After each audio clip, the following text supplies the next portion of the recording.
Okay guys, welcome back for some more STPL action. We're going to be heading into our second series of today. It's going to be VT versus pSi. Should be pretty cool. Obviously Valhalla team, one of the stronger teams in Season 2. pSi have not had the kind of success they would certainly be looking for, but they've certainly been doing a little bit better in their series compared to Season 1, which is always an improvement. One thing I do like to say about Season 2 is every single team that came back from Season 1 is doing a much better job. They're so much better. The level of gameplay, even compared to when we first started STPL, has just gone so high up. So really cool to see that. Let's have a look at the two teams.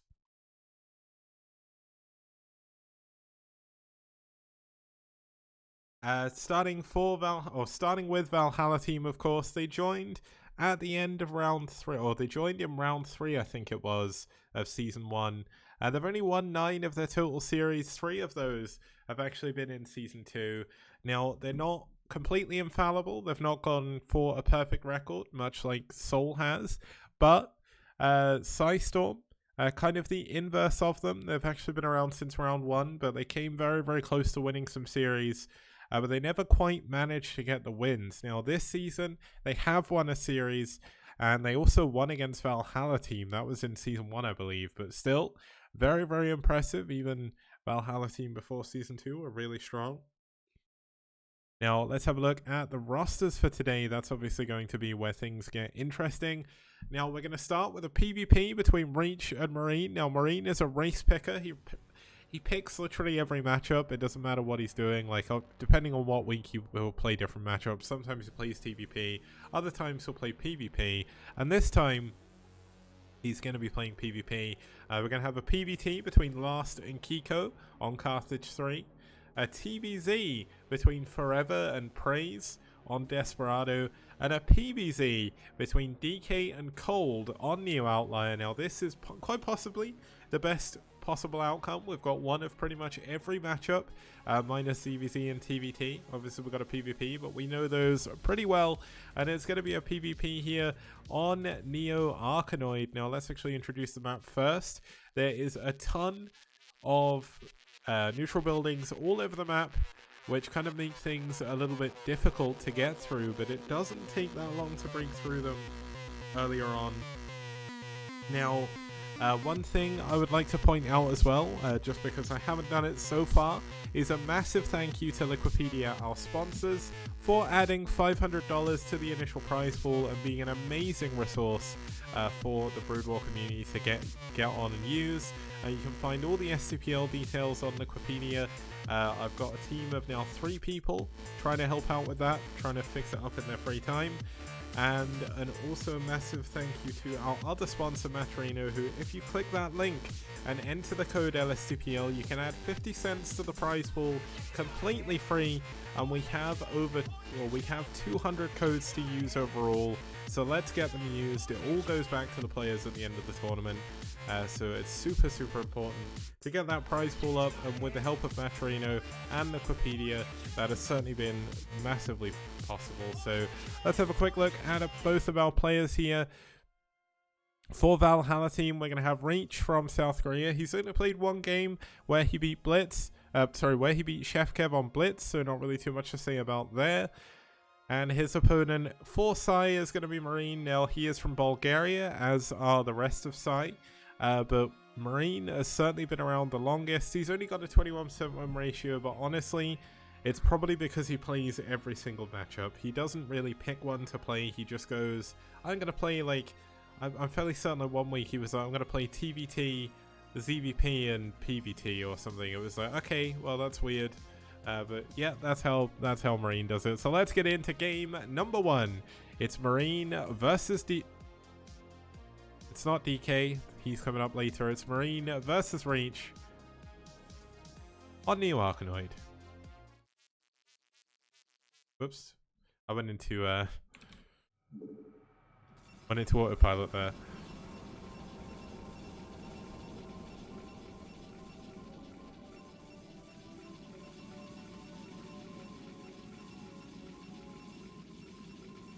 Okay, starting us off here in the top left-hand position, we do have the red Protoss fighting for pSi. It's Marine.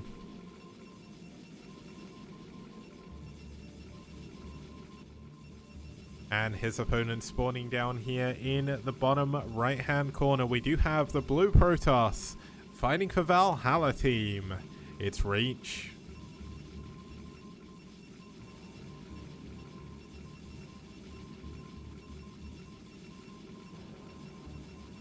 Now, PvP between these two players, Marine, I've seen so many of his games, but he's played so many different races. I can't actually remember what his PvP's like, so we'll have to see how that goes.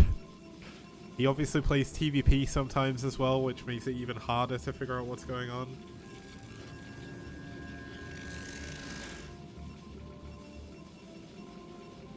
So Curbs, in terms of race picking in this tournament, essentially people can only race pick ahead of time. So essentially when Marine or when pSi submit their lineups, they say Marine is going to play this matchup, or this matchup, depending on what his opponent is. Now, I do get what you say about what would happen if both players race pick, but I don't think that has ever actually come up. So I don't know what to say. I guess essentially for race pickers, as long as they're not playing a mirror matchup, I don't think they care. So if you think about it, either way, like one of the stats that I'd like to bring up here that obviously we're not going to see today, there is one, it's not the real Reach, it is a fan of Reach. It's very confusing. Welcome to Korean usernames. But essentially, I'm going to give you guys in chat a question. If I was to say who had the best Zerg versus Protoss win rate, or win streak should I say, I guess he has the best win ratio as well, who do you think it would be? The best ZVP win ratio and win streak. Okay, yeah, okay, Avi, you spoiled it. Did I say it on stream? I thought I only said it in FBW. Damn. But yeah, Dragon is 11, well, he's won 11 games in a row against Protoss. But his PvZ is also very strong as well, so... Wow, Avi the buzz killer, man. I'm only asking people questions, and you just have to kill the buzz, don't you? Did I?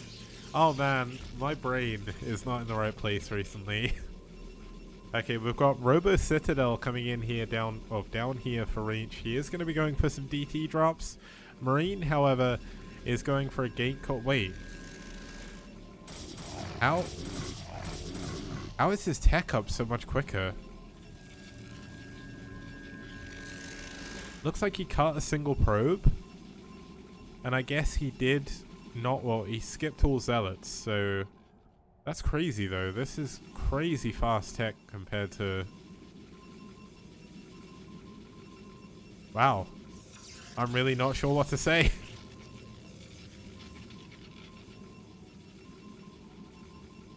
Your answer was going to be yup. Unfortunately, it's not yup, it was Dragon. Yeah, it looks like Marine is going to look to try and expand, like double expand super quickly. But if he doesn't go into a Robo here, he is going to be in big trouble. Now, there is going to be a Forge. That is definitely a saving grace here. If he goes into some cannons, he'll be able to deal with this DT drop. But going for a blind DT drop on this map is certainly something that's not... I wouldn't say it's the best decision, because you have no idea where your opponent's spawned, and you've got no idea what your opponent's doing. But still... DT drop is always a strong build somewhere in Korea. Artosis is shaking in his bed. He's woken up. Oh no, he's in America now, isn't he? So he's in America, getting ready for BlizzCon, and he hears the words DT drop, and he comes out in cold sweats because we all know now. Certainly, I agree with Two Curbs in chat saying he doesn't think fast tech would be fast expansions. And I'd actually be one to believe here, because Marine is going for a cannon in his mineral line. And if he does that in his natural as well, this DT drop is going to do absolutely nothing. He obviously went for a super quick drop, so he only had a single gateway. So he's only got, well, he's got 2 gates now, but he's only got 2 DTs. He's not going to have 4. And look at this, his expansion is going to be off-center, and it's going to be miles behind Marine's here. I think Marine is definitely in a very, very good spot here.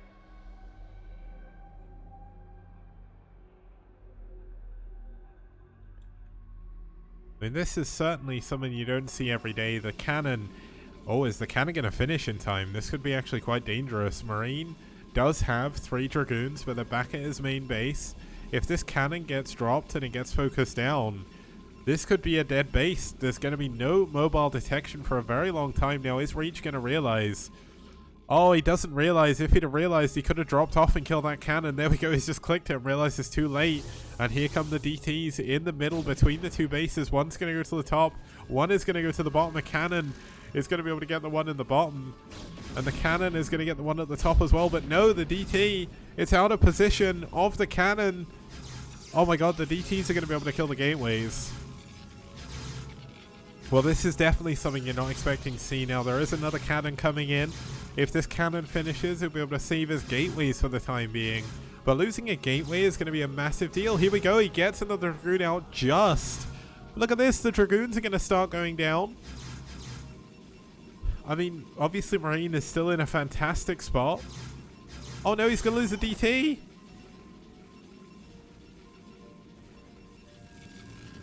Okay, let's see if the DTs can get any more of the fringe buildings. This could be massive if he can get more of the buildings. Wait.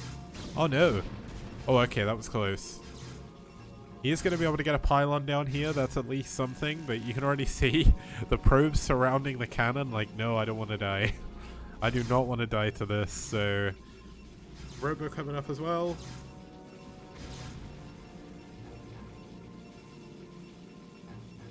Now, Reach obviously going for the quick gas here. Going to be able to do maybe what he didn't want to, but he is going to be able to at least get the minerals over here. But the top right is going to be placed on place. So, I mean, the DT is trying to move in and trying to do a little bit of damage in. Oh my god, he's in range of this. He's going to get the other gateway. Oh, this is really unfortunate. Oh wait, he's going to get the Robo? Oh my god, if he gets the Robo, this could be massive. There's still no mobile detection here for Marine. Marine, he's going to cancel it.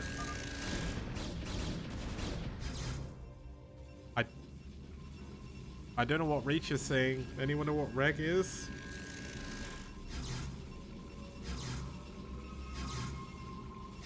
Oh, lag, of course. Well, I mean, honestly, when you're going for just DTs, like, all you're doing is attacking with a single DT. If you're worried about lag in that situation... Rego. Okay, well, we've got double gateway coming in. There's actually a Robo and a gateway out of range of the cannon down here, so... I mean, this DT has done way more damage. Oh my god, he's... Oh...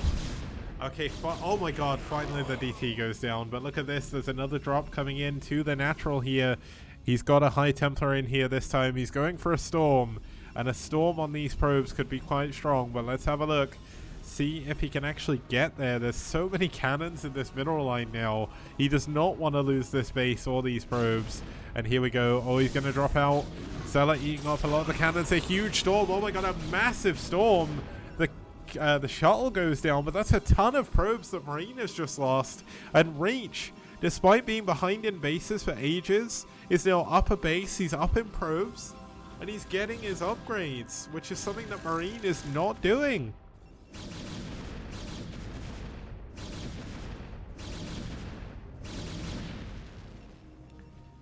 Okay, Marine is going to break down through the center of the map. The problem is he does not have any mobile detection still, so he's not going to be able to deal with any... okay, he's finally got an observer coming out, but that is super, super late. I guess the important question is, can he actually break through? Because even if he breaks through the middle of the map here, he's going to be up against Psystorm defending the base. Now, Reach has done a really good job coming back in this game. I think trying to deal with that single DT, because it was so frustrating, has really messed up Marine's macro here or something. But he's caught back up in supply.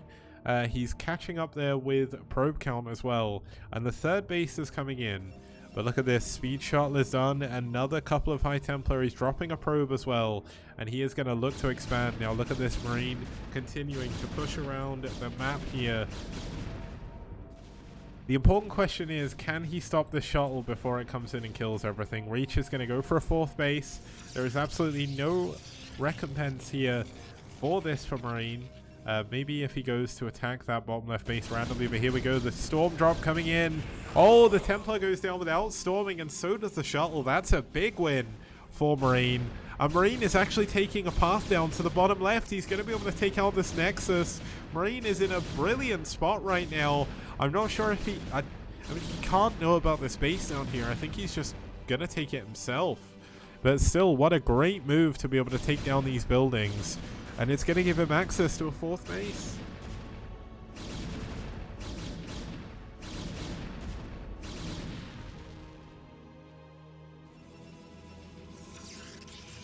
Okay, Citadel is coming up now for Marine, so he's going to be able to go into his own Templar tech a little bit later. He's going for Reavers. I'd say that's a pretty good decision. Oh, nearly getting the Observer would be pretty good, but the Nexus has been cancelled down in the bottom right. He doesn't get the probe though. And yeah, this is actually the first time Marine is actually getting any scouting done, so in a way it could be that he was just trying to find his opponent's main.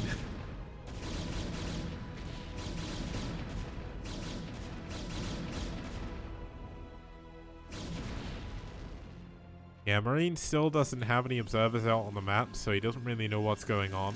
He does know his opponent's got Templar tech though. But look at this. Oh, he's up against Reaver now.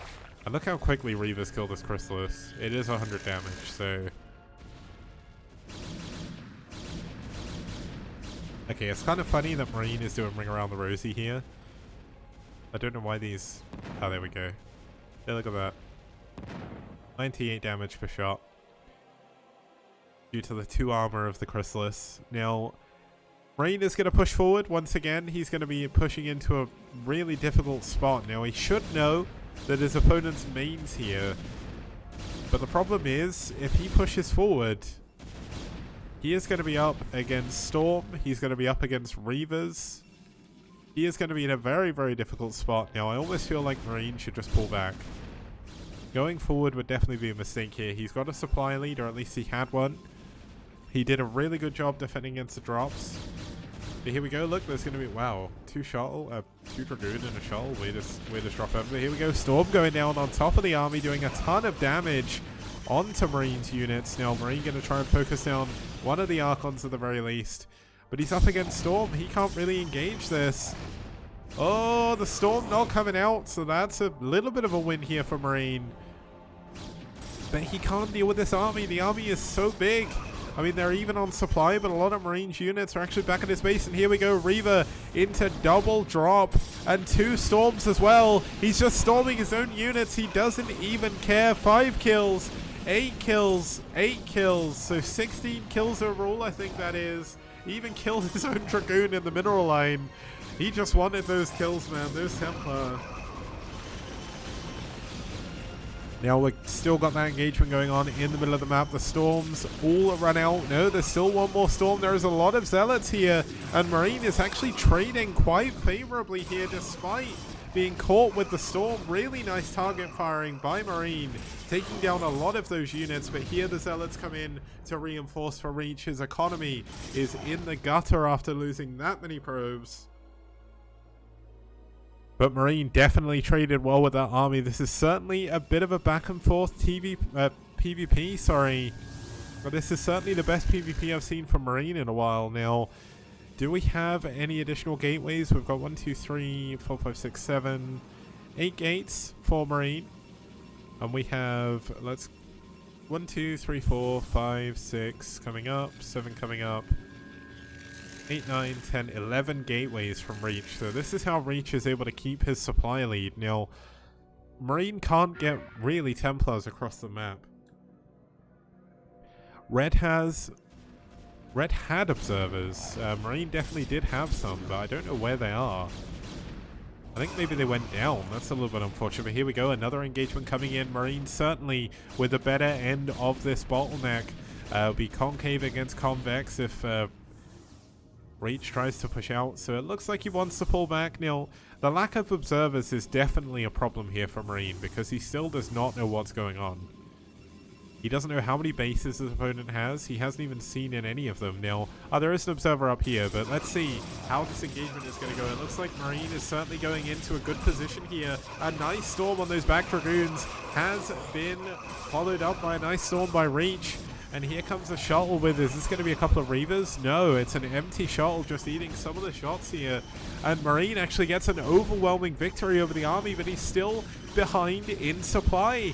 He's behind by 9 probes. There's no additional drops going into the natural or the third base. But there's another storm, and this is the turning point in the battle. I think Reach is doing an incredibly good job. The Archon's going to be soaking so much damage up. Marine's units have a very, very long way to travel. He is up against 11 gateway production. The Observer is still not going in. Looks like he's going to go into a storm drop. Oh, this could be a big storm drop, actually. 61 probes to start. Let's see how it ends up. Oh, good storms. Takes out 12 probes. Not bad. Oh my god, he's going to be able to go into this third base or fourth base if he didn't see it before. He still doesn't now, unfortunately. And now we're going to have both players expanding next to each other. Now Zealot's getting misrallied into the base of Reach here. A little bit unfortunate.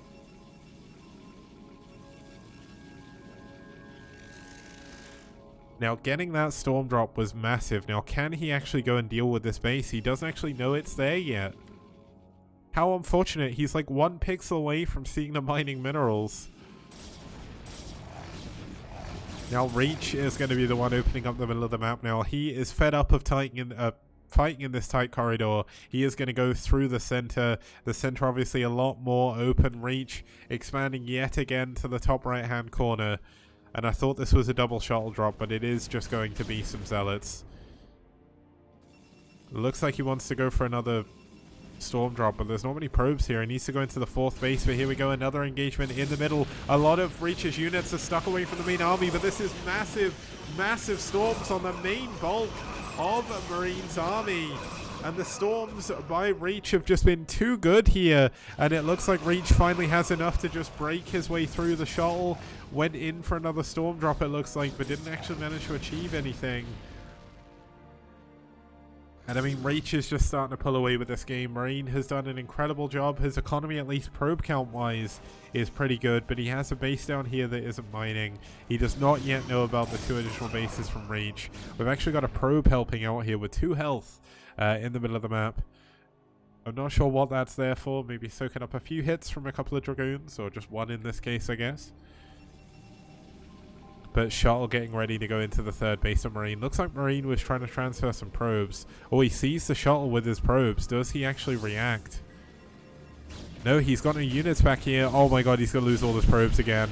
Oh, the Storm doing so much damage. Oh, he doesn't have another Storm. That could be amazing. But here we go. Looks like we are going to have a High Templar in the middle of the map, using the wall as a defense to put down a massive Storm on Marine's army once again. And these 2 High Templar just kind of chilling in the main base right now. Still no mining going on down here from Marine. He can no longer transfer probes down, which is a pretty big problem. The drop has finally been cleaned up, but for how long? The 11 gateway production from Reach has been kicked in for a very long time. Now we have a probe going down to expand to the bottom left.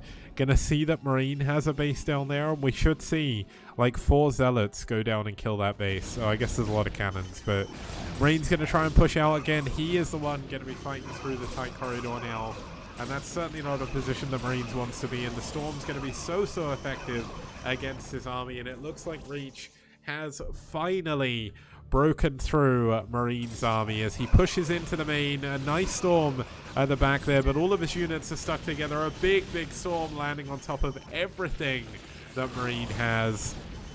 And there's just not enough units here from Marine anymore. He's doing his best to hold on, but there's no way he can beat this army anymore. It's 11 gate production. His only High Templar going down, some more units coming in at the back, but unfortunately they are fighting once again into a choke. The base in the bottom left is alive, but still not mining. There is a storm available. Yeah, he gets the storm, which is something. I mean, despite all odds, he's still barely holding on. I mean, he's not lost a huge amount of buildings or anything. He has lost a ton of units, and he's now starting to lose probes. But look at this, opening in the middle of the map has actually caused problems. The Zealots all getting stuck on those power generators. And this could be the actual nail in the coffin. A DT coming in. There's no observer in the main base. And yet again, a single DT could be the bane of Marine in this game. GG, Marine taps out, Reach takes game number 1.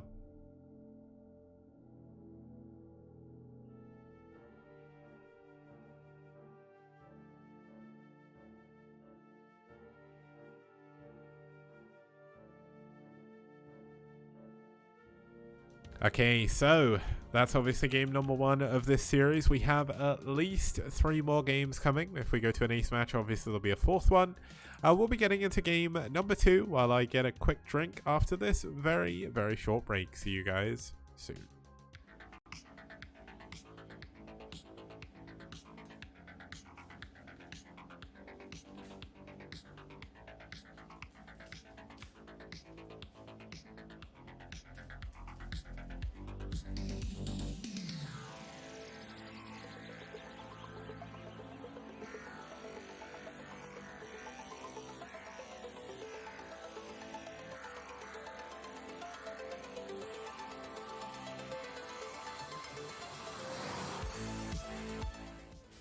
Neo Arkanoid also makes its appearance in STPL Season 2, a map from 2006. It's from the OGN Star League from back then, one of the early OSLs. And it's a semi-island map. I think one of the first of its kind that got major use after about the year 2004. It's one of a kind. I don't think I've ever seen another map like it. There's temples and power generators absolutely everywhere, making it very difficult to get through the middle of the map. The air units, of course, going to be very important here. The one problem all 3 races are going to have is they're very easy to take 2nd and 3rd bases. They both have gas, but they are blocked by those chrysalises, so it makes it important to build a few aggressive units early on in order to get that 2nd and 3rd gas as soon as you can. Important thing to note, if you do open up that center, the rush distance is very small.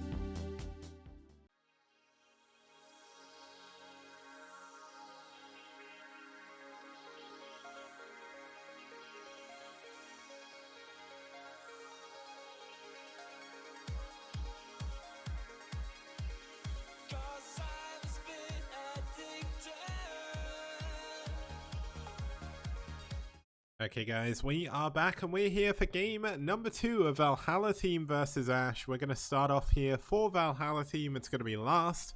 Last is one of the more successful players in the STPL for Valhalla team so far, with a 4-to-1 win ratio. He's 3-to-1 against Terran as well. He's beaten Terra, Medino and Kyrie, 3 of the stronger foreign Terran players in the series.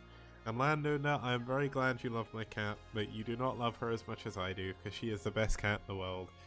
She's 18 years old now, and she is still amazing, so there we go. Obviously Last going to be a very, very tough opponent here for Kiko. Kiko, one of the newer players kind of added into pSi's roster for Season 2. He's only actually played 1 Terran versus Protoss, which he lost, but that was against Noob, who is the #1 ranked player overall, so nothing really too bad to say about that at all.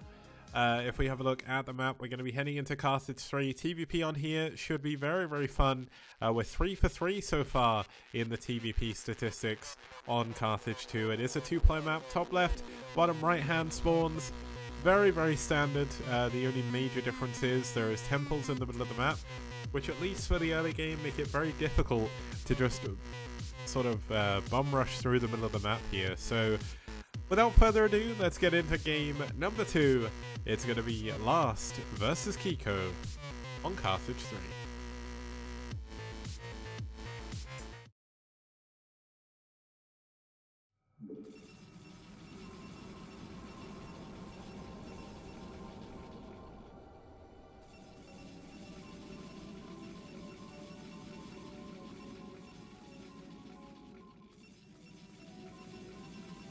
Okay, starting us off here in the top left-hand corner is a Protoss player starting to go and do something cheeky here in this PvT. It's gonna be Last, fighting for Valhalla team.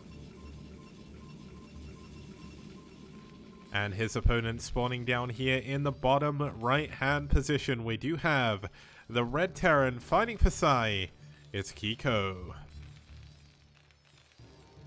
Now, is this going to be in-base gates, or is it going to be gates outside the main? Looks like it's going to be outside of the main, which is kind of good for Kiko. But if you actually scout in-base gates, you're in a great position because you can kill them. Now, Last gateways could actually be a little bit cursed here because Kiko is going for the wall off, and if he gets his barracks finished, this is going to be 100% Zealot tight. And this could be a very, very quick end to Last's early aggression.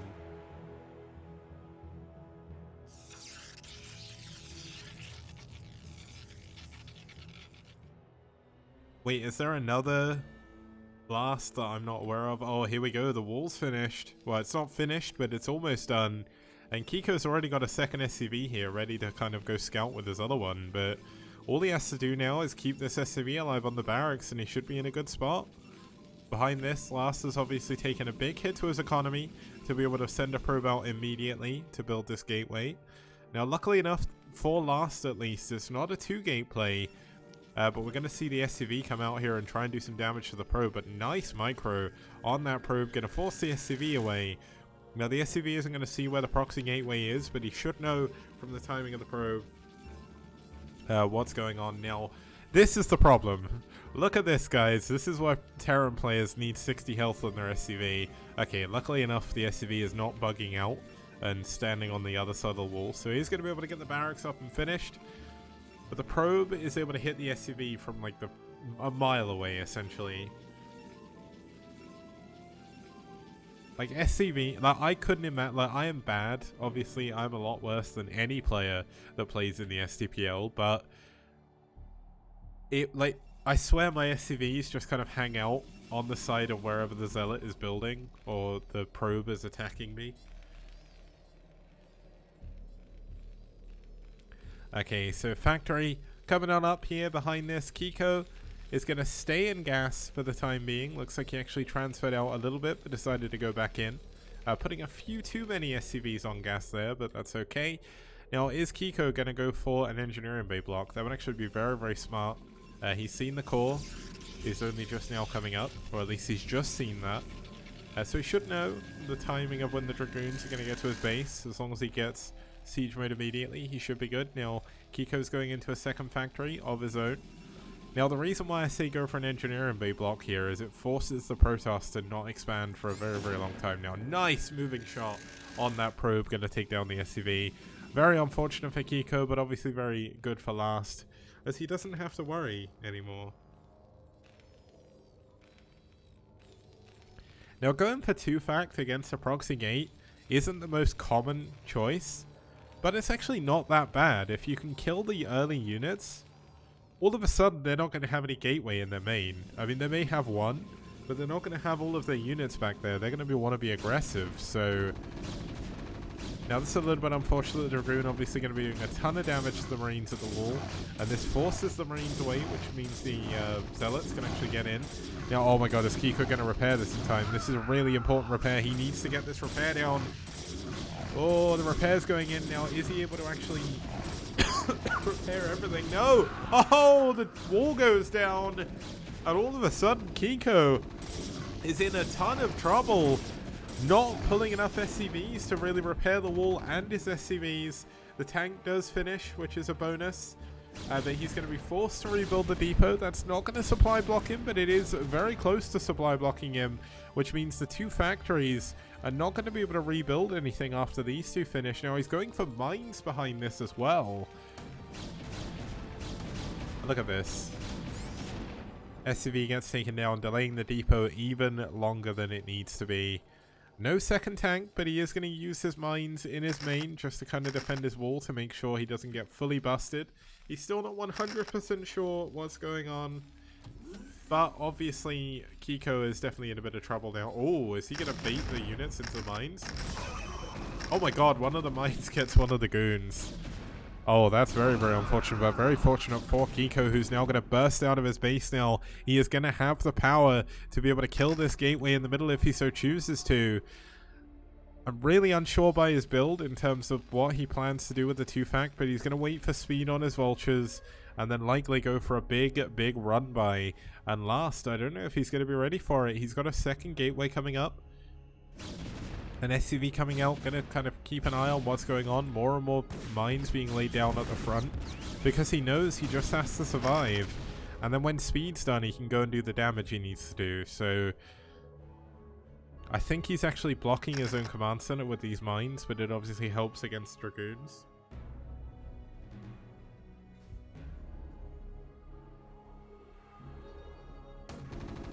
Okay, one of the Dragoons moving forward, trying to eat some of the mines. Unable to pick any of them up, though. So he is going to lose that Dragoon for free. And look at how many vultures there are now. Look at this. He's running straight by. He's going to lay some mines on top of the ramp to make sure that he can't push in. And he is going to go for it. 2 mines going down. Only one of them attacking the Dragoon for some reason. But look at this. Where are the units back home? You can see Last is immediately trying to add on a pylon wall. But he doesn't have enough money to finish it in time. Can he get the probe? Oh, he doesn't get the probe, but it's not tight. If he targets down this Dragoon, he can still get into the main base. Mine's unfortunately unable to glitch him over the wall, but obviously this is going to make it very impossible for these... Oh, the Dragoons! Oh! Okay, that wasn't nearly as bad as I thought it was going to be.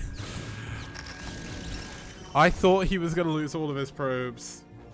Damn, that could have been amazing. But looks like he's using this opportunity to push forward. He's going to be able to find the gateway in the middle of the map. 2-gate proxy factory for 3-fact is what Hitmap says he would have done here. That would be ridiculous. Now, Kiko did a lot of damage with mines to the Dragoons. Unfortunately, he didn't get the big mine drag that I thought he might do. But if he'd have lost all those mines, this would be an entirely different game. Now, obviously, Kiko is definitely behind. He needs to get his expansion up. But he has killed a decent number of Dragoons in the middle of the map. And he still does have a lot of mines out. So, unfortunately, he didn't kill this gateway. I don't think he quite saw it. I mean, if he went to kill this would be amazing. But, yeah. We've finally got an observer out. So, that's going to help him with all these mines. One of the probes going for a 3rd base gets taken out, which is something as well. And the vultures, oh my god, could they get behind and lay some mines? No, he doesn't have any mines left, okay. He's just getting ready to kill the probe. Oh, this is really nice play by Kiko. Look at this, gets the probe, he's going to run away again, delaying the 3rd base even more. Going to leave a 3rd vulture here just to get the next one. Oh, can he focus it down? Oh, can he? Oh no, he misses the shot. But another Dragoon eating yet another mine is not something that Last can really afford right now. Now, there's still 2 vultures back up here. He does get the probe once again and continues to delay the expansion from the Protoss player. Now, there is another probe, but the vultures have finally left. So, after 4 probes, Last is finally going to be able to put down his 3rd Nexus. And that is certainly a good evening up tool that Kiko needs to try and get himself back in the game. Now he's going for double armory behind this. He needs to catch up with his upgrades. This is very much a kind of fantasy-esque TVP where he's like super behind, but he's just trying to eke out as much damage as... Okay, this is kind of funny. Oh my god, one of you attack each other. There we go.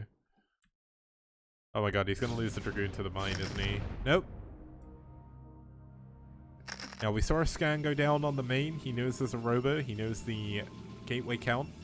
And I don't know if he saw the Citadel and Forge, but the Citadel is leading towards a 3-base Arbiter play here rather than Carriers. Now, Carriers are actually really, really good on this map due to these temples in the middle, making it very difficult.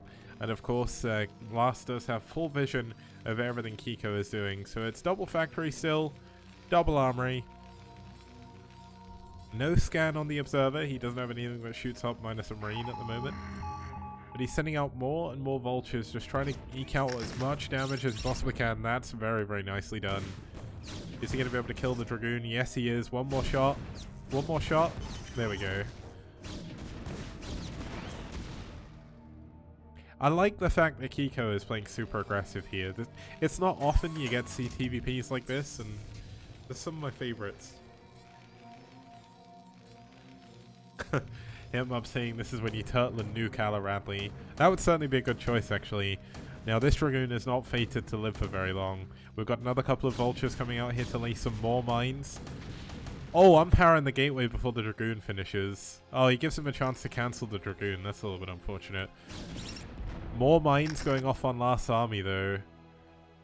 Last got some of that Eon Zerg Dragoon micro against mines here. Oh my god, if he gets hit by this mine, oof. That would have been dangerous. Now there is a couple of Vultures over here getting ready to try and go in and do some damage. There is good defense back here though. Gonna make it a little bit more difficult. Scan going down, let's check where he's scanning. So he's checking the main and the natural. The main... Wait, how are the Dragoons getting out of the base? That really must not be tight whatsoever if a Dragoon can fit through there.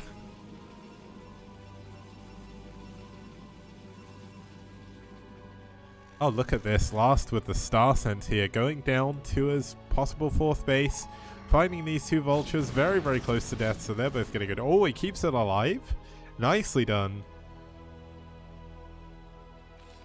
Obviously, with double upgrades coming in, you do need to get a Science Facility to make sure your upgrades are coming in on time. And unfortunately, his Science Facility is going to be a little bit late. So 2-2 is a very, very long way away. Yeah, that space isn't tight at all. It looks like it should be though, right? Either way, like if there was a dropship here from Kiko, that is going to be hell for Last to try and go back to defend. But unfortunately, the one asset of Fantasy's play that Kiko has not been using here in this aggressive TVP is going for a dropship. So that's unfortunate. We do have the control tower coming in though. Where is the Science Facility? Up here. All looking good so far. 3 base saturation is up and ready now for Last. He's up to 1, 2, 3, 4, 5, 6, 7, 8 gateways. He's gone into Arbiter Tech as well, going for Stasis first. Always a good choice against the Terran play you think, who might be going for a big 2 base push. But it looks like Kiko is just kind of trying to eke his way over and take his 3rd base himself. So... very, very strange style coming out here from Kiko. But I guess it works. Like, if you just play super defensively, it is eventually up to the Protoss player to come and kill you. Now, oh my god. Another Dragoon going down to mines.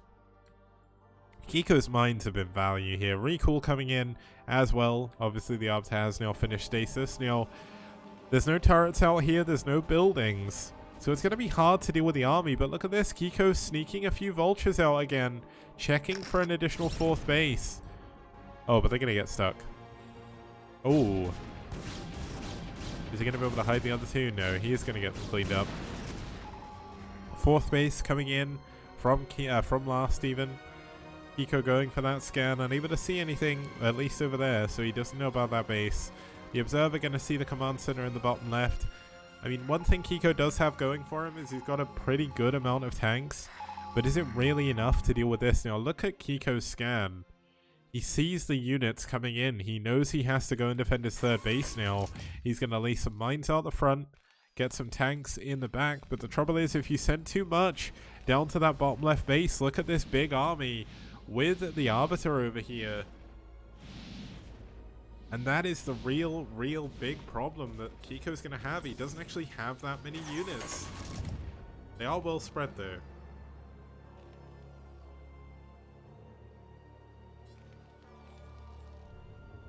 Okay, it looks like Last wants to hit the button. Looks like he's going to push forward into the tank line here at the front. Obviously, he doesn't know exactly what's going on with Kiko's army because he doesn't have an observer over the army anymore. But he's still got a massive army right now. He's up by 70 supply. Kiko is certainly in trouble. One of the problems with playing this very aggressive style in TVP is you actually throw away a lot of Vultures throughout the course of the game. And here we go. Looks like Kiko is going to get bounced on here. Does he have enough units to defend? A lot of units down in the bottom left. The Stasis on the back tank's going to do a lot, but not hitting all of them. But I think this is just way too many units here for Last. And Last should be able to push through and win this game with this. Unfortunately, more units coming in from the high ground to try and help defend. But I think this is bound to be it. No need for recall. GG. Kiko taps out. And last takes game number 2.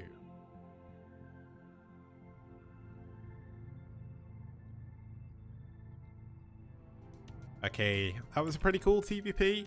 Kiko obviously playing super aggressively, but showing what happens when you play super aggressively and you don't get a ton of damage. You get overrun with Zealots, Dragoons, and the Arbiter. And that's the end of game number 2. We're going to be going into game number 3. It's Forever versus Praise in a PvZ when we get back. Oh, it's a TVZ, sorry. When we get back after this short break. See you guys very soon.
Yep, that's me. You're probably wondering how I ended up in this situation. Well, I was playing an EGM fight night, and it just so happens in round 1 I played up against Terra.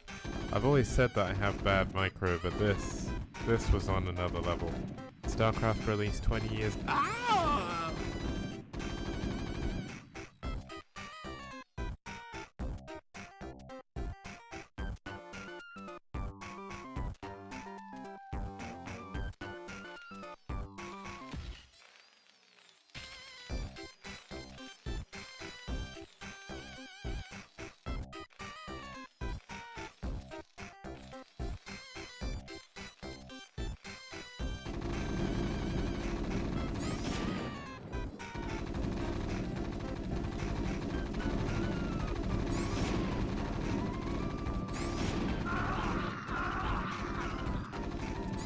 Okay, I think you've seen enough of me getting clowned on by Terra. We're going to be heading into game number 3. It's going to be VT's Forever, who's actually one of their other more successful members. The Terrans of Valhalla team certainly doing very well so far.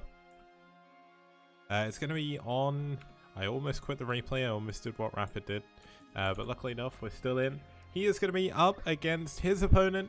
It's going to be Vesk for pSi. Now, he's only actually played 1 game in the STPL so far. That was back in 2018 in October, so just over a year ago for his last game and his only game. So not really too much to talk about in terms of his stats. Let's have a look at the map they're going to be playing on. It is going to be a PvZ, a ZVT, so it should be kind of cool. Desperado, 2 gases in the main. And essentially, it should be kind of cool. We've not actually seen that many TVZs so far. Forever actually played on this map before where he took down Faust. So let's see if he can take down Vesk as well. Or are we going to see a comeback here from pSi as we get into game number 3? It's Forever versus Vesk.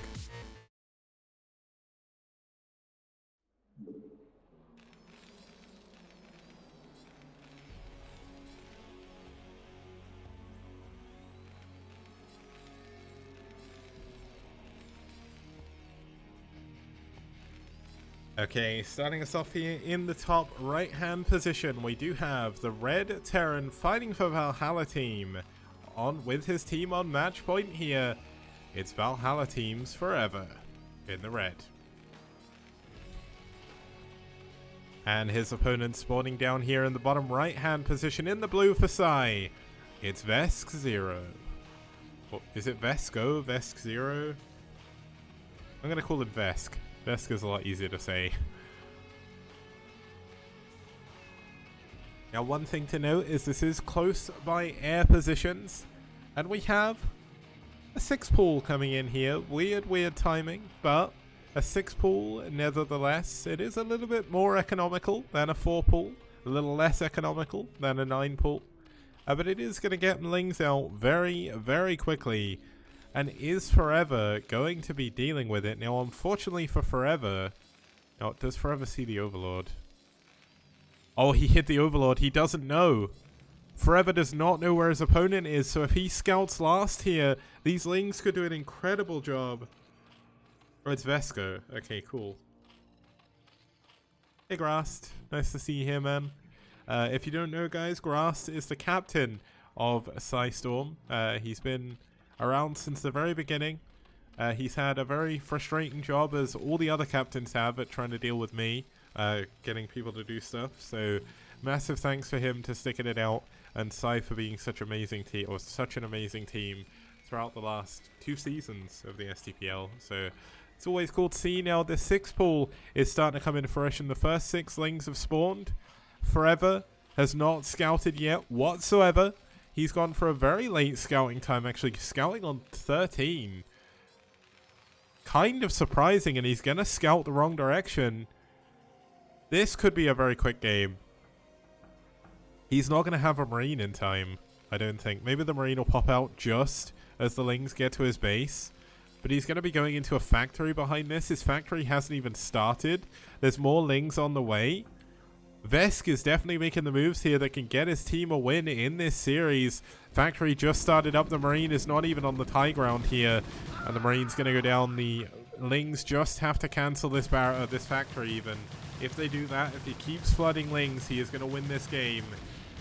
Oh my god, he doesn't even cancel the factory. That's a massive problem for Forever there. He is getting completely bopped here. The Lings getting on top of his SCVs. The SCVs obviously Gundams, but when they're in a bad position like this, they're not going to be able to do it. He gets the other Marine as well.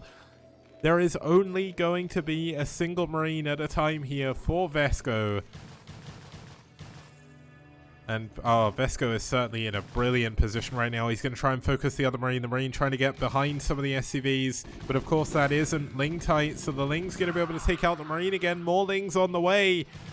And Vesco may have just done it. He's pushing forward. There's only another Marine out again. There's no factory anywhere to be seen. He's got 231 gas that's doing absolutely nothing. Now the one benefit is...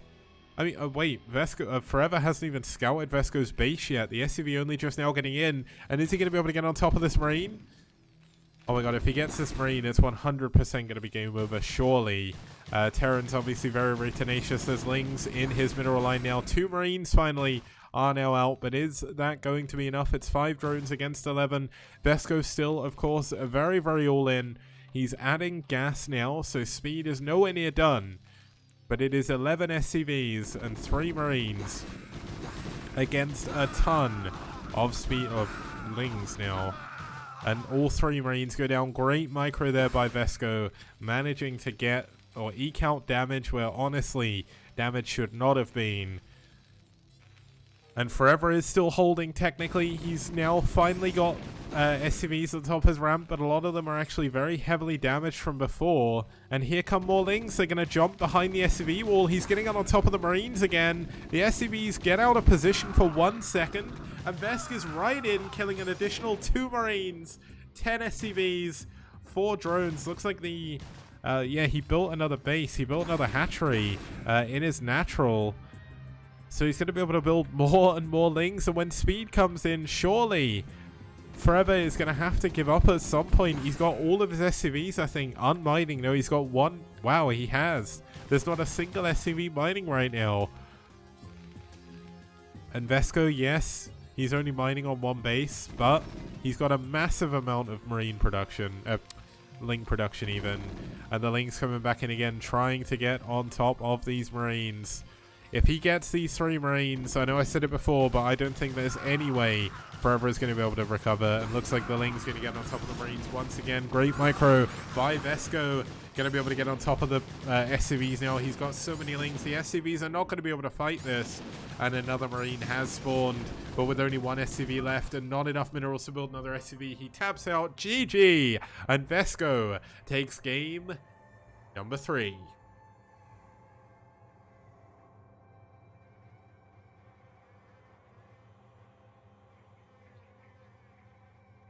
Well, that was a pretty well executed all in there by Vesco, getting that win over Forever.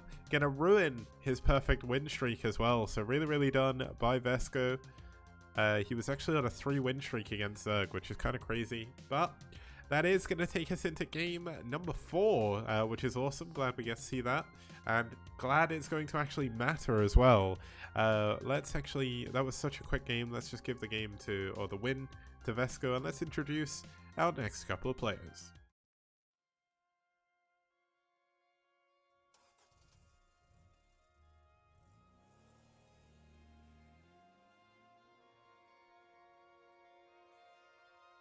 Okay, starting us off here for Valhalla team, we're going to have DK. It is going to be a PvP, so obviously that can come into things a little bit. No, it's not going to be a PvP, it's a PvZ. We had a PvP first. So it's going to be DK for Valhalla team. He's not played too many games, and he's only got a 33% win ratio, so not the highest, but obviously with only 3 games as a sample size, that isn't too much. He's 50% against Zerg, so that's obviously going to be a little bit of a help. His opponent for pSi is going to be Jim. Now Jim, oh, it's sorry. Okay, let's quickly fix this. Looks like Cold was subbed out. My bad. Good thing is, we can sort all of this very, very quickly. I literally press a button, and well, at least I should be able to press a button, and then it should all just work again. So let's quickly, essentially, obviously we're 2-1 up for Valhalla team. If Jim can win this game, he is going to be in a very, very good spot, because obviously we're going to be going into an ace match. And an ace match is certainly somewhere we've seen Jim before, and he seems quite confident in those ace matches. So I'm unsure whether or not that's obviously going to come into fruition, but just still quickly re-adding all the games. Just wanted to make sure I added them right. There we go. Let's go back and introduce Jim on the player history screen here. Now Jim is at a 75% win rate for his team. That's actually the highest, I think, on pSi, which is super awesome. He's been doing a really, really good job. He beat Torsan. He did lose to Marwin, but I mean, anyone can lose to Marwin. And I mean, he won the ace match against Nice, so this is certainly a good place to send him out in game 4. He can handle these high pressure situations. The map he's going to be playing on even is going to be Neo Outlier. Now, Zerg actually have a little bit of an advantage here statistically as well. That's going to help him. 3 for 7 in favor of Protoss. Sorry, yeah, so it's PvZ, not CVP. So it's going to be a little bit more difficult for Jim. Sorry, me misreading numbers. Kind of hard to do. Don't do maths on stream, guys. But I think if someone can do it for pSi, it's going to be Jim. So let's get in to game number 4.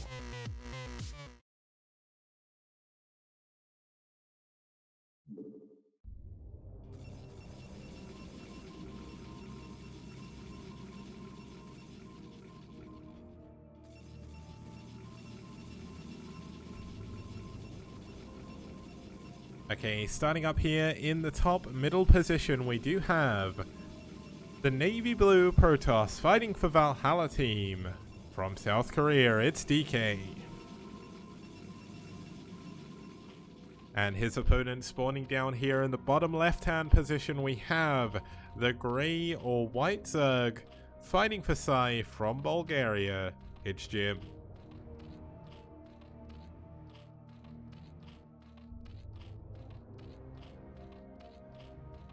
Now, luckily enough, we got 2 good colors. Unfortunately, this was one of the games this week that wasn't played on top versus bottom, but we did get really, really nicely opposing colors. Now, that was weird. It's almost like we didn't hear the pylon get put down. It's a ghost pylon.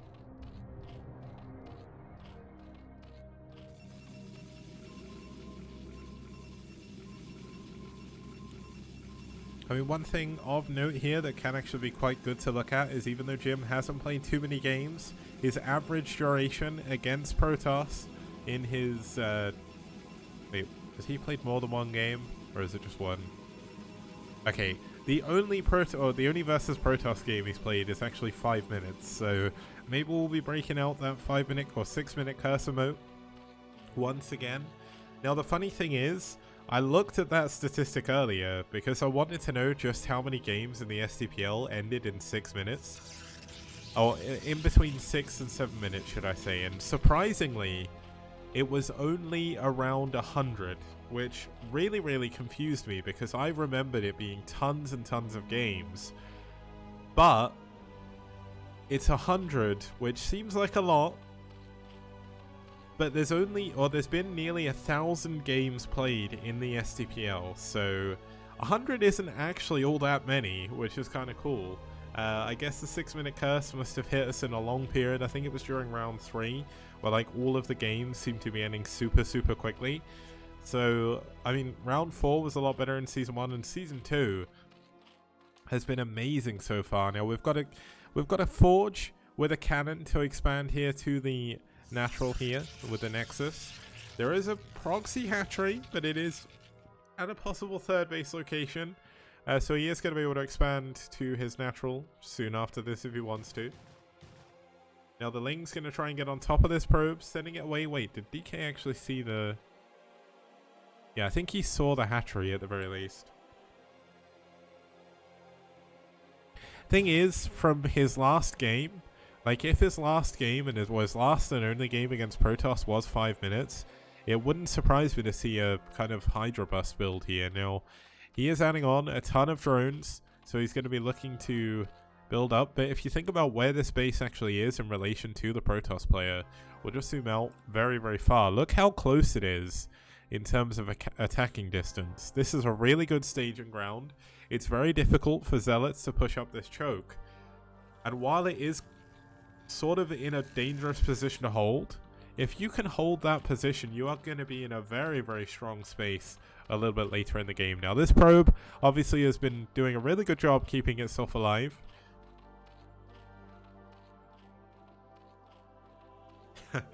And Chobo, there isn't speed on creep on this, but yeah, he's actually using it to spread creep.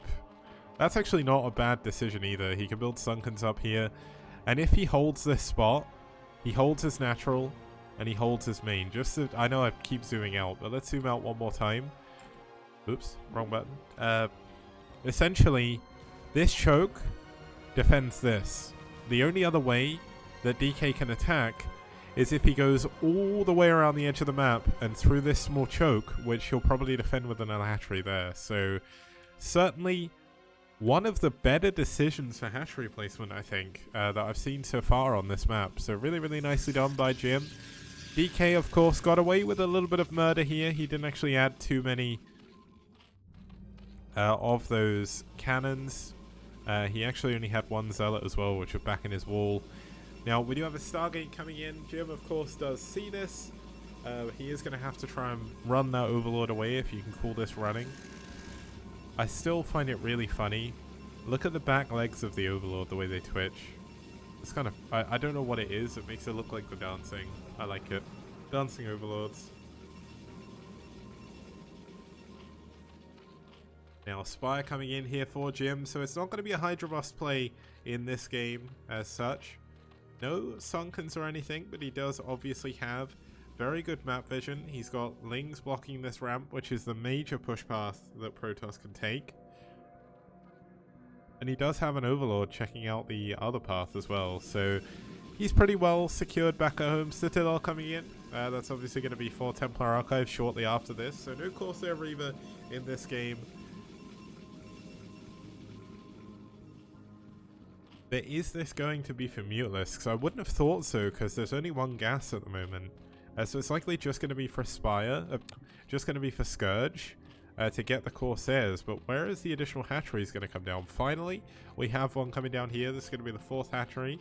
5th hatchery should come down in the natural. Yep, there we go. So he is just going to play a macro build here, going for an Evo chamber to help his wall out of the back. I almost feel like having the Evo chamber up here would be better. Oh, he's got one here as well. So certainly going to help walling off. Now, does he have any Scourge? If he Scourges this first Corsair, that's going to be a massive tempo play for him. But the Corsair is going to be able to move back, so at least that's something for DK. Now this Overlord in the main does go down, of course. The Scourge still chasing this Corsair. Gonna turn around when they know they're not going to be able to get it. There's another cannon. No, it's not a cannon coming up in the main. He's actually adding a gateway in his natural for some reason. I guess he doesn't have that many pylons in here to kind of flood gates anywhere. At least not in a position where he wants them. So Templar Archives coming in. Another pylon just for good measure. Getting prepared to really start flooding those gateways. Now the Corsair, or the Scourge going in, they are going to scout that the Stargate is not spinning anymore.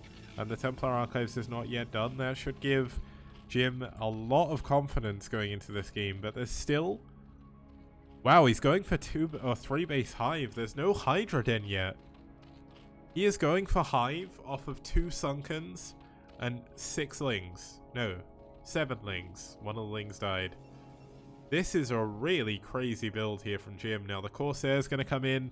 Can he block this Corsair from being able to get down to his main? If he blocks him from seeing the Hydra Den, or the lack thereof of Hydra Den, and he blocks him from seeing the Hive, this could be an amazing build. Now, what exactly is Jim's plan going to be here with this fast Hive? Obviously, Plague is very, very good against Protoss.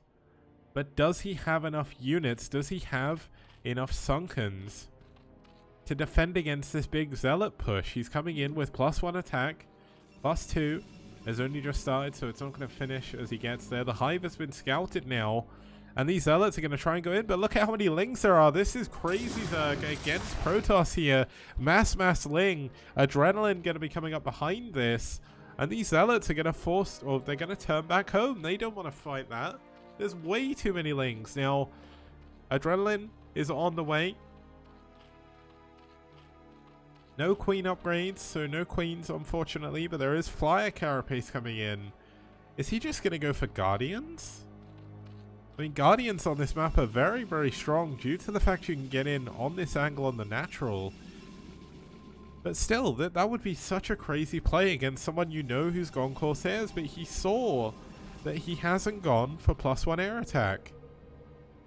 So maybe a great Aspire here could be... Oh no, it's gonna be Ultras.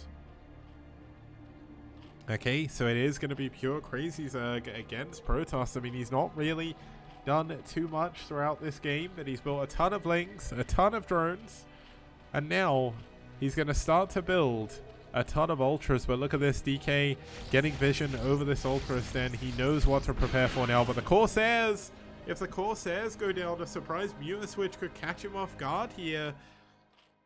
One of them goes down, the second one does manage to get away for now. And there's a 4th base up now for Jim. DK playing incredibly defensive back at home, but he needs to make something happen here. He's going to fall further and further behind. He has no Storm. He's going for nothing but Archons. He's only got +1 attack. This could be big. Without Storm, how do you deal with Mass Lings with Adrenaline? Obviously, with +1 Carapace as well. Let's check if he's going for +1 attack. That's +2 Carapace there. And +1 attack is about to finish. There is going to be Ultras and Mass Ling against just +1, nearly +2 Zealots. Yeah, the 3 Archons are going to do a lot, but they don't have their full damage upgrades just yet.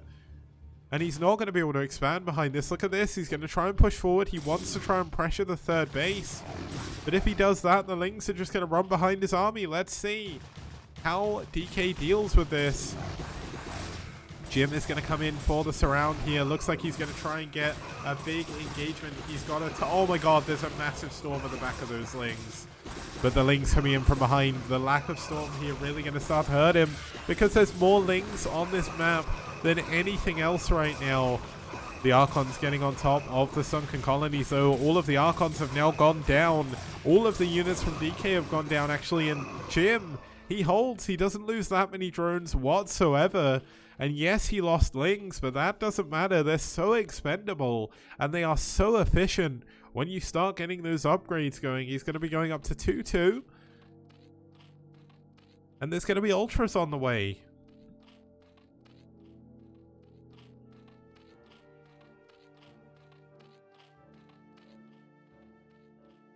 Now, the Ultra Cabin, he's got no Ultra upgrades coming.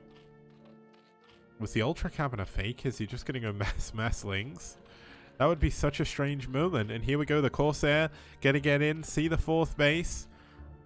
Almost gonna go down. If it turns, I think it will die. Unless he jukes it perfectly. Let's keep an eye on it. Ah, there we go. He doesn't turn it. He doesn't realize. Looks like DK gonna try and push out onto the middle of the map to take another base, but more and more Lings are coming in. And there's actually another drone coming out here. Is he just gonna... No, okay, he's not gonna mana hatch. Oh, he's gonna get the probe. Oh, no, the probe doesn't go down. Oh, now he gets it. Oh, he's gonna get a High Templar as well. That's a big pick-off. That was only about 6 or 7 Lings. He gets a High Templar. He gets a probe. That was well worth it. Delaying the 3rd base from DK as long as humanly possible is going to be good. Now, does DK opt to take the island bases? That would actually be a pretty good move by him. But unfortunately, he doesn't have a shuttle. He hasn't broken down any of the temples. And he has to worry. Now, of course, if Jim can win this game, we're going to go to an ace match. If DK can hold on, he is obviously Valhalla team are going to win the series 3-1. So part of me does want Jim to win, but of course I've got to be unbiased. This is such a weird move. Oh my god, he's going to get another Templar. What a god of Lings. He gets 2 Templar, losing a few Lings to a Storm. And then he runs out. He tries to get another one as well. This man and his Lings. His Lings have a High Templar magnet.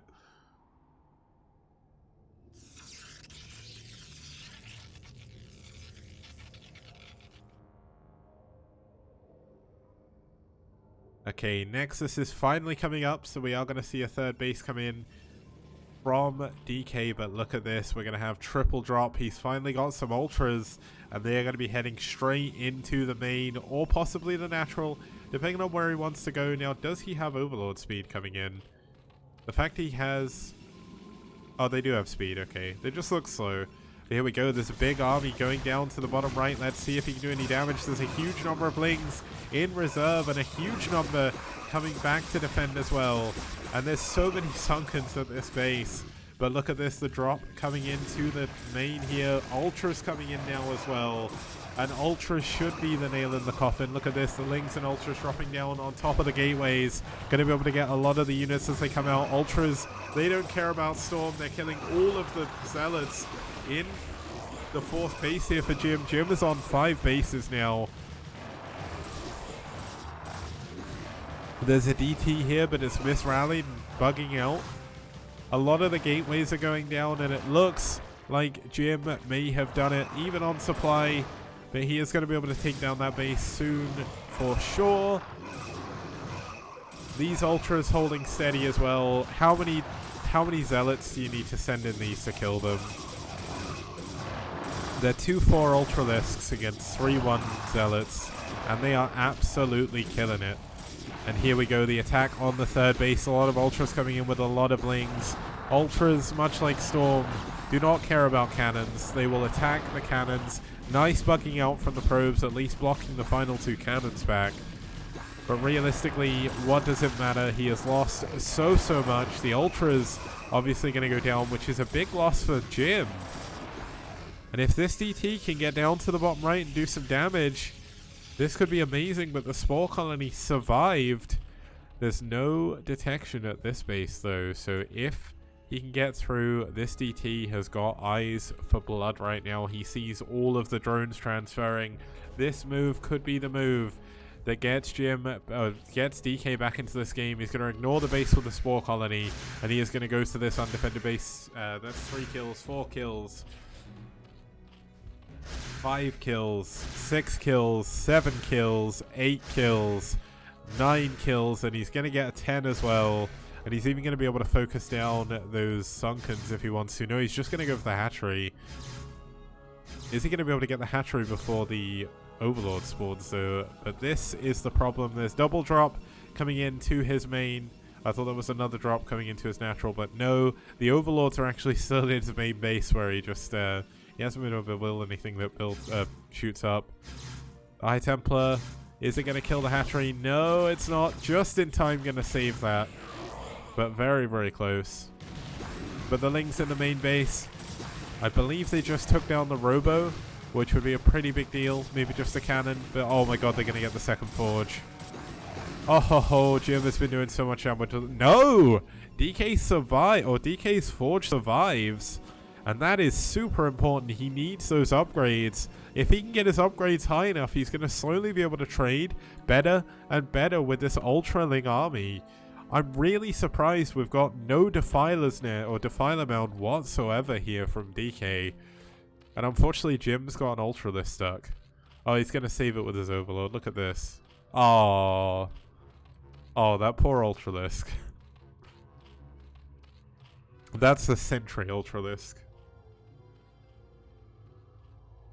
Now, Jim did take a ton of drone damage to that DT. And he's actually lost a lot of units. But here we go. There's going to be another big engagement in the middle of the map. Let's see how well Jim can trade this time. Storm obviously going to be doing work on the Lings and the Ultras at this point. Oh my god, is Jim going to lose this base? This could be a massive win for DK. If he can knock down Jim's couple of bases down here in the bottom right, that'd have been massive, but there's more Ultras coming in from behind. So all is not lost just yet, but look how quickly the Ultras are starting to die. The upgrades really kicking in. 3-2 upgrades. I have no idea how that just happened. Oh, I've got the camera hotkey. F3, I forgot you could do that. So F3 is DK's hotkey on his tech. Yeah, Plague would be incredible. Oh my god. He killed the hatchery to get the... Oh my god, he's got two Ultras stuck in each other. Why didn't he just pick them up? Why did he kill the hatchery? Well, I guess we'll look at these for a little bit. Here we go, another big engagement heading into the middle of the map though. The Ultra's still stuck. This is a weird bug. Oh, okay. They just have defaults. I didn't know that. Okay, here we go. Another big engagement. This time we do have a full surround coming in from the Zerg player. Jim looks like he should be able to win this, but Archon's very, very strong. And actually throwing his Overlords over the Archon's not the best decision, but here we go. Looks like Zealot's trying to move in. Archon's holding steady at the top of the engagement.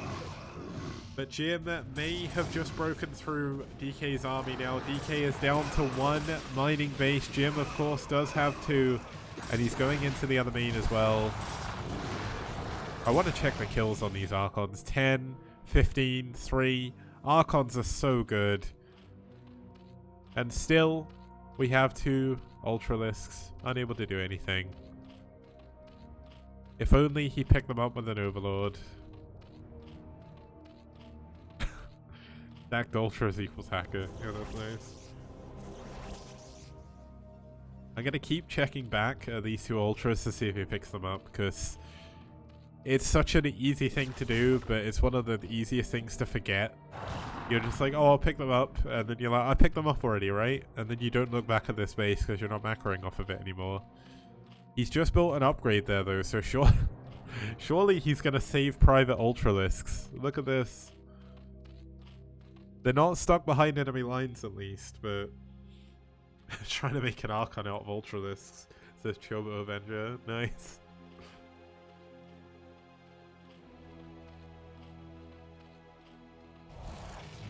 An Ulcon? An Artralisk?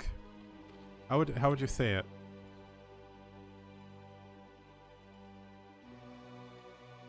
Okay, we've got another engagement coming in here as both players' armies just going to pass each other like ships in the night. But Jim getting ready to flank here. This is a very, very good move. The Archons, obviously the big major players. The drones transferring through the Archons. They don't care. 4 Archons remain. 2 Archons remain.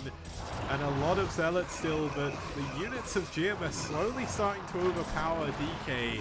DK's army is not going to be able to replenish. He's mining off of one base. He never took the island bases. But these Archons, man, they are surviving for now. Unfortunately, the warning Archons telling the Lings not to go there, pushing them past on their merry way.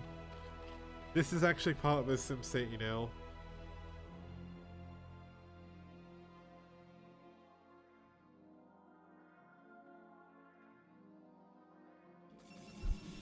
Okay, so DK is starting to try to recover. His army is obviously going to get more and more efficient as time goes on. His upgrades, very, very strong right now. Not going for an additional shield upgrade after the first one. He can't really afford it on one base. But he is going into Reavers. And Reavers is the next big thing. Archon Reaver is so good against late game Zerg. Now we've got an additional Corsair coming in. Unfortunately, it's going to find a Scourge and likely go down. Oh my god. This guy wants to get away. He so badly wants to scout. Why are you killing the Ultras? Can you not pick them up? No! Oh no!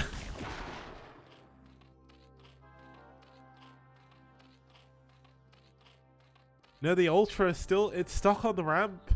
It's stuck there because it spawned an egg there, so...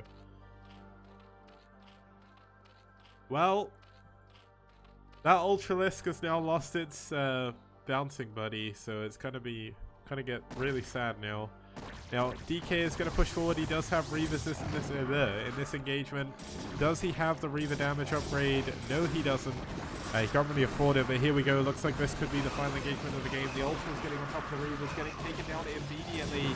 Storms on those back Hydras doing a ton of damage, but the Reavers going down. This Archon standing strong, but going down as well. Storm on the Ultras, not doing too much. Another Reaver, another Archon coming in. Somehow, against all odds, DK takes that engagement. Well, I say he takes it, but he's going to lose everything now. That one lone Zealot nearly killed those 3-5 Ultras.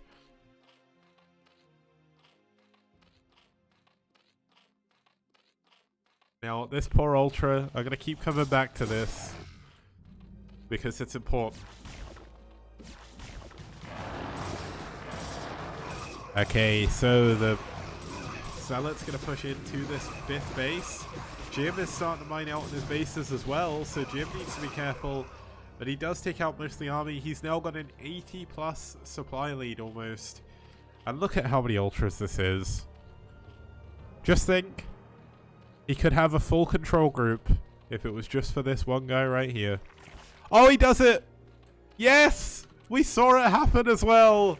He saves the Ultralisk. The best moment of the game. But he could have had 2 Ultras. He could have had 2.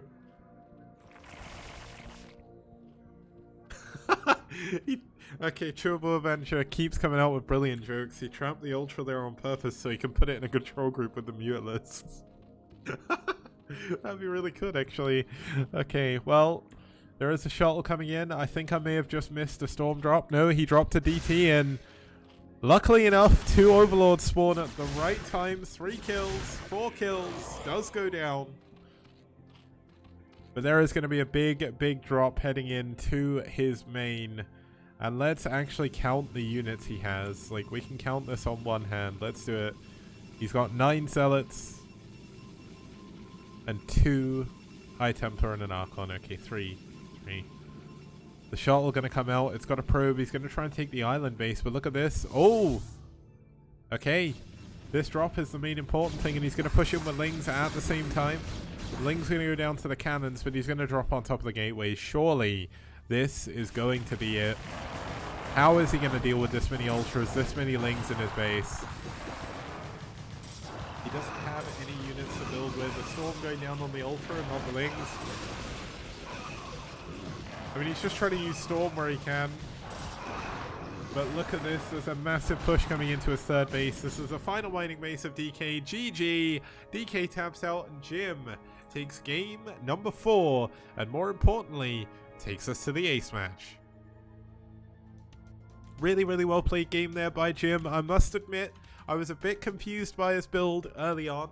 One of those weird things. We got to see a really fun moment though with the trapped Ultralisk and it finally getting saved and also being used as one of the Ultras that won the game. So despite being stuck in one place the entire game, that Ultralisk did get a win in the end.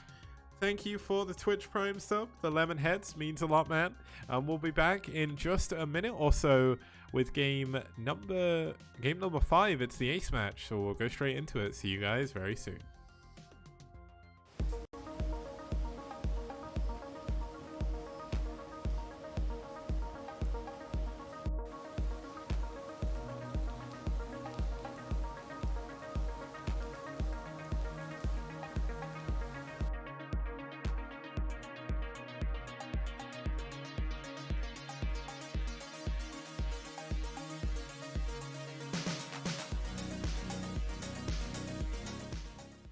And people like Kix, for example, who has an encyclopedic knowledge of every map that's ever been released on StarCraft. And he's the map man! Skibidi on do do do. Skibidi on do do do. Skibidi on do do do. He's the map man! Ba-da-ba-da-ba-dee da-ba-ba-da-bo. Ba-ba-ba-da-bo. Bee-da-ba-ba-da-bo.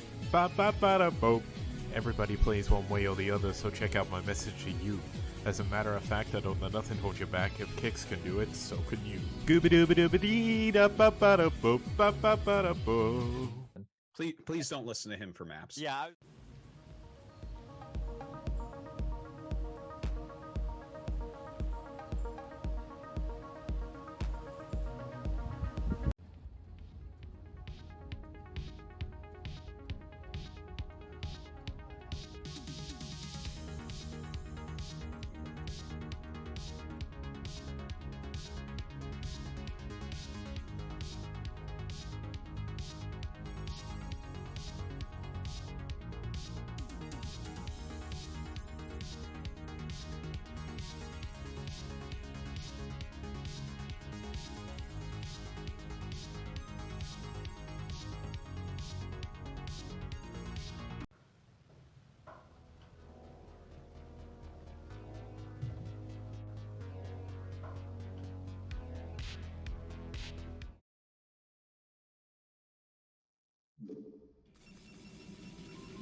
Okay guys, we are back here with the ace match. Here are our two players. It's going to be a PvZ on New Tornado. Starting us off here in the 1 o'clock position, we do have the Cyan Protoss fighting for Valhalla team once again. It's last.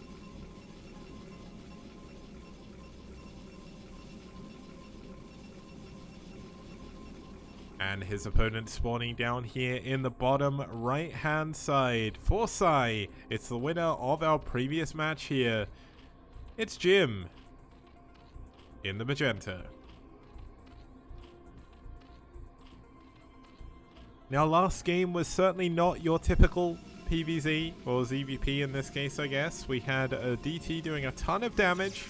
We had Jim building nothing but drones and lings for the first 10 minutes and then going straight into Hive. And we saw DK struggling to be able to deal with that. Now, is Last gonna fare better? Last, obviously one of the better performing players for Valhalla team. He's won 4 out of 5 of his games, but he's yet to show us his Protoss versus Zerg. So, kind of interested to see how that's exactly going to go. Now, we've obviously just seen Jim's PvZ, so obviously we know that it's pretty weird, but he's now on a 2-0 winning streak. No, he's not, sorry. Yeah, he is. He's on a 2-0 winning streak against Protoss, so that's something.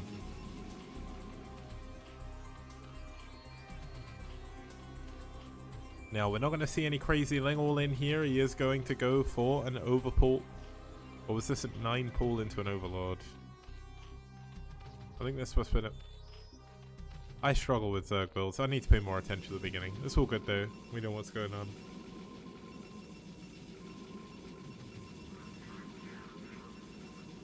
Now we've got a gateway first coming in here for last. Gonna use his gateway as part of his wall, of course, and play a little bit aggressive with his zealots. Now, one thing we know from the previous game is Jim's lings are ridiculously good. Now we're gonna have speed or lair coming up here, likely going to be speed first, because he does know that there is a gateway here. He did drone scout, so that's gonna be a little bit of a benefit for him.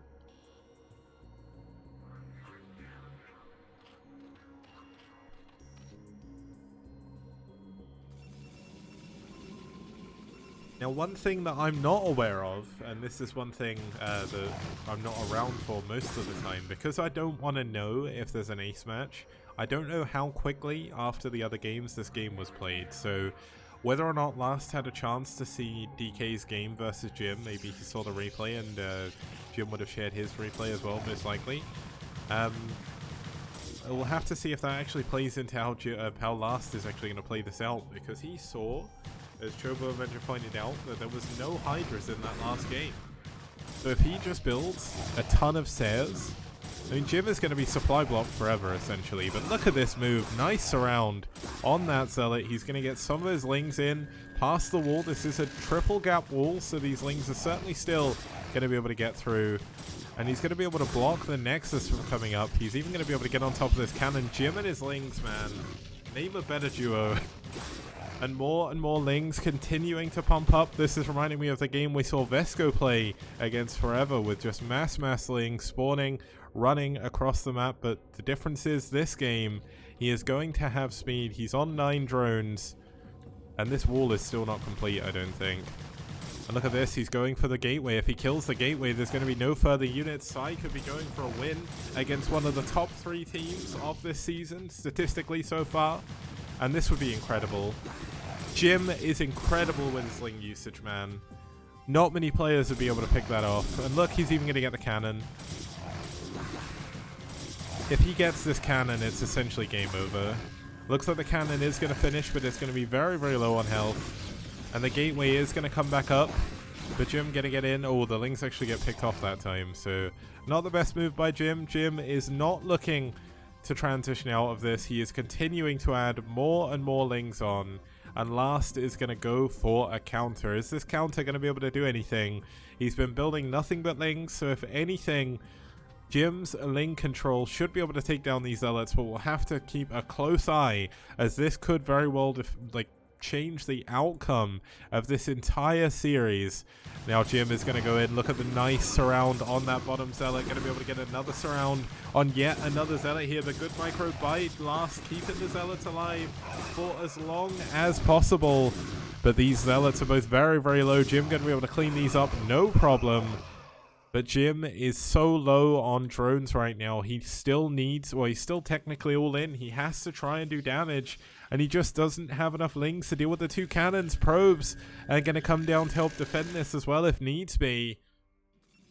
And he's going to block his, he's going to block the way with probes. Is this going to be enough? Has Jim done enough damage? Is he going to be able to pick off the gateway again? No, it doesn't look like he's going to be able to. The cannon's in a good spot.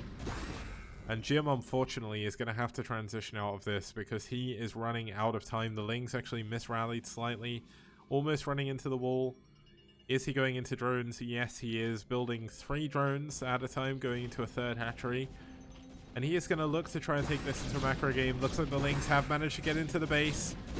Only one of them make it into the main, and it's very, very bruised. But he is going to get a full scout off, which is super important, given the fact he had no idea what was going on before. But he does need to keep this ling alive. Is the ling going to kill the probe? Nope, the ling is going to have to run away. Oh, he's going to see the Stargate. Oh, but the ling goes down. That's a little bit unfortunate. Now, is Jim going to switch up and go for Hydras this game, given the fact he sees the Stargate? Or is he going to try and get up to lair? Going into lair could be very, very, very devastating for him because he just doesn't have enough stuff.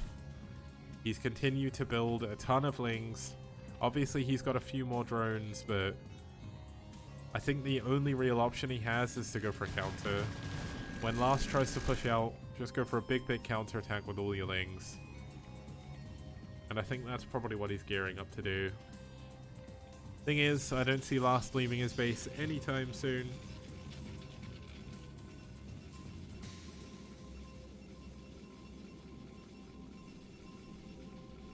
Yeah, the economy from last is definitely a lot better than the economy from Jim. Jim is going massively all in here. He just wants to see if he can win with this massive timing. Can he break through the wall? Can he get there before the 4 cannons finish? It doesn't look like he can. Jim could very well be going out here, and pSi could unfortunately be very close to losing this series. Jim, unfortunately, his build just did not pay off. He did a great job early game, but last with his Zealot micro. A little bit later on, came back in, and with 4 cannons here, this is not a bustable position. And look at this, his overlords are all going to go down. GG, Jim taps out, and last takes game number 5 and the series in the name of Valhalla team.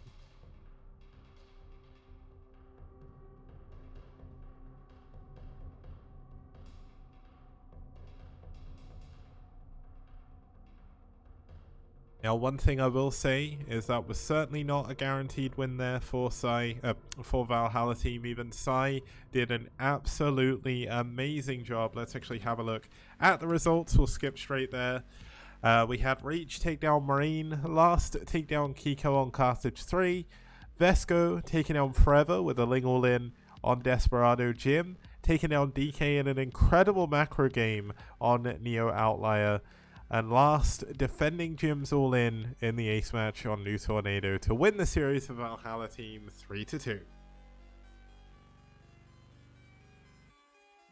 Now, of course, that is the end of today's STPL. Hopefully you guys have enjoyed it. Obviously, a massive shout out to our sponsors, starting with Liquipedia. Obviously, Liquipedia have given us $500 towards the initial prize pool, as well as a bracket contest when we get to the playoffs at the end. The playoffs are going to be the top 8 teams from the group stage going to be going through. What I'll do is I'll quickly reload the overlay. We'll have a look at the team standings after those 2 matches. Obviously, it's not completely accurate given we're not at the end of week 5 yet, but Liquipedia is a fantastic resource. It started with Brood War, and we certainly don't want it to end with Brood War either. Obviously, it covers a lot of other esports, but if you want to help with Liquipedia, it's very, very easy to do. The STPL Liquipedia page needs some additional helpers as well, since there is so much content that goes on that needs to be reported there. And of course, BSL is looking for more Liquipedia people, and so are all the other tournaments. It's super important that we document all this stuff, because if we don't, it's going to be lost to time. There is a big period of stuff that wasn't updated to Liquipedia, not fully anyway, and we'll never get that information back, unfortunately, especially in the early days. Luckily enough, there's VODs and stuff of YouTube, but we can't rely on that, so Liquipedia massive. And if you can, hit that Matcherino link. They are our other sponsor. Use the code LSTPL to add 50 cents to the prize pool, completely free. That's obviously going to help out a lot. If we add all the 200 codes they gave us, we'll be adding an additional $100 to the prize pool. And obviously a massive thank you to all the people who support on Patreon and Matcherino as well. It's really, really helpful for the tournament. The bigger we can grow the tournament, the bigger the prize pool gets, and the better the players get paid at the end of it. And hopefully, the bigger we can get, maybe we can get some of the team sponsors as well. So, just to show the result, the standings after those series, EF dropped down a point as IRK move up after the win over Ash. Ash dropped back down, unfortunately. They join the 1-for-4 crew down 11th place. Psystorm, unfortunately, despite coming very, very close in that series, do end up in 12th after that. And it's 50 cents US dollars, so it's all US dollars. They changed from having like dollar codes to 50-cent ones. So we need to make sure we get them all used. Obviously, if we use all the codes, then what we can do is we might be able to get some more from Matcherino. So just show that link again. Use the code Liquipedia, or use the code LSTPL, standing for Liquipedia STPL, of course, to add that 50 cents to the prize pool. Once again, a massive thank you for you all tuning in. The viewer count from Season 2 has been amazing and way, way higher than Season 1. I hope you've all enjoyed the series and the production, and I'll be back on Friday with some more STPL action. Have a good morning, afternoon, or night, wherever you are, and we'll see you guys soon.